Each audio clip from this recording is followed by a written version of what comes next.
Vous avez des douleurs sur le poignet. Aujourd'hui, on apprend à faire un cataplasme, tout simplement. On est parti.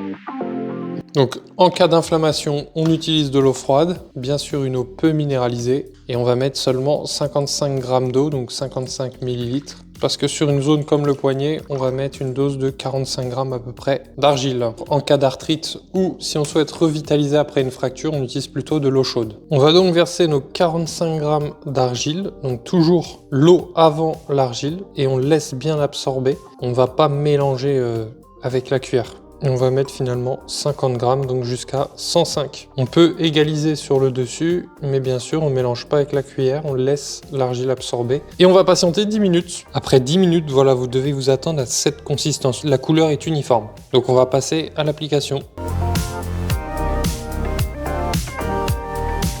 Vous voyez qu'avec 45 g, vu qu'elle a absorbé l'eau, on a bien une bonne couche d'épaisseur. Vous devez sentir le cataplasme qui soit bien sur vous. C'est pas en appliquant une fine couche que l'argile va travailler en profondeur et que la silice va pouvoir vraiment être transmise à vos tendons. Donc, mettez une couche épaisse. Vous pouvez maintenant recouvrir d'un tissu, plutôt du coton, 100% coton, c'est mieux pour que l'argile puisse respirer. Et si vous souhaitez, vous pouvez aussi humidifier votre coton avec de l'eau afin que vous soyez sûr que l'argile reste humide pendant le cataplasme, même si honnêtement 45 minutes à 1 heure, vous allez voir qu'en théos, elle reste bien humide. Pourquoi recouvrir? Ça évite d'en mettre partout et vous pouvez faire du télétravail, regarder un film éventuellement si vous souhaitez ou faire une autre activité manuelle tout en ayant votre cataplasme d'argile qui agit sur la zone douloureuse. On va retirer le surplus avec de l'essuie-tout ou alors vous pouvez le faire aussi avec un gant de toilette et pour le restant, on n'a plus qu'à aller se laver au lavabo.